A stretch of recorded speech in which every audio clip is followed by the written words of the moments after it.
आज दुनिया में असली पैसा वही बनता है जहां बाकी लोग अभी खतरा देख रहे होते हैं, जहां शोर कम होता है लेकिन तैयारी सबसे भारी चल रही होती है। इंडिया में ठीक ऐसा ही एक बिजनेस चुपचाप आकर अपनी जगह ले रहा है, जिस पर आने वाले 10 से 15 साल में सिर्फ ग्रोथ नहीं, पूरी इकोनॉमिक पावर शिफ्ट होने वाली है। आज भी ज्यादातर लोग अडानी को पोर्ट्स, एयरपोर्ट्स और बिजली तक सीमित समझते हैं, लेकिन ये तस्वीर का सिर्फ बाहरी हिस्सा है। असल में ये सब सिर्फ एंट्री पॉइंट्स थे। मेन गेम अब शुरू हुआ है और वो गेम है फ्यूचर एनर्जी का। इंडिया की पॉपुलेशन बढ़ रही है, सिटीज फैल रही है, मैन्युफैक्चरिंग तेज हो रही है, डाटा सेंटर्स बढ़ रहे हैं, ईवीज आ रहे हैं और हर एक चीज के पीछे एक कॉमन जरूरत है, मैसिव, रिन्यूएबल और फ्यूचर रेडी एनर्जी। लेकिन अब सवाल सिर्फ बिजली का नहीं है, अब सवाल ये ऐसी एनर्जी का है जिसे दुनिया एक्सेप्ट करे, जिसे गवर्नमेंट पुश करे, जिसे ग्लोबल कंपनीज डिमांड करे और जो आने वाले डिकेड्स तक रिलेवेंट रहे। यही से अडानी का सबसे बड़ा दाव शुरू होता है। अडानी अब किसी एक प्रोजेक्ट पर नहीं खेल रहा, वो एक पूरा इकोसिस्टम बना रहा है।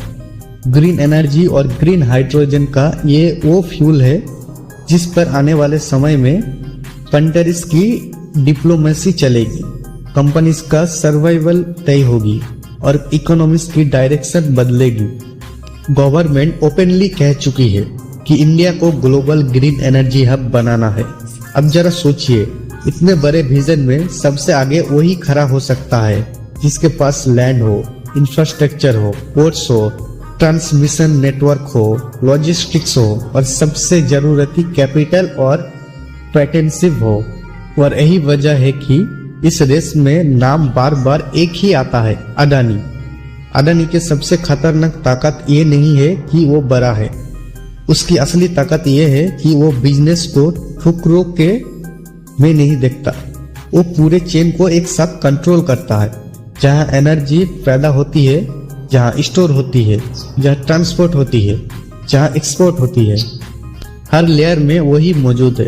और जब पूरा सिस्टम एक ही हाथ में होता है तो कॉस्ट उसी के कंट्रोल में होती है और प्रॉफिट अपने आप फॉलो करता है।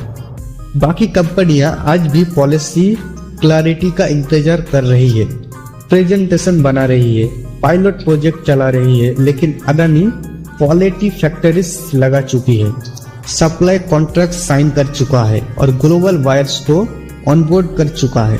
वही पैटर्न हमने पहले भी देखा है। पोर्ट्स में पहले एंट्री फिर डायमेंड्स, एयरपोर्ट में पहले स्कीमेटिशन फिर कंट्रोल, पावर में पहले रिस्क फिर मोनोपोली लाइक पोजीशन। हिस्ट्री एक चीज बार बार साबित करती है, अडानी शॉर्ट टर्म प्रॉफिट के लिए एंट्री नहीं लेता, वो तब एंट्री लेता है जब उसे दिखता है कि अगले 20 से 25 साल का कंट्रोल वही से तय होने वाला है। और वही वजह है कि ये बिजनेस सिर्फ पैसा कमाने का नहीं, पावर बनाने का खेल है। जिसके पास फ्यूचर एनर्जी होगी वही फ्यूचर इकोनॉमी की रास्ते तय करेगा। तो असली सवाल ये नहीं है कि अडानी ग्रो करेगा या नहीं, असली सवाल ये है जब ये पूरा ग्रीन इकोसिस्टम मेंटर होगा, जब दुनिया सच में क्लीन एनर्जी पर शिफ्ट करेगी, तब अडानी कितनी बड़ी ताकत बन चुका होगा।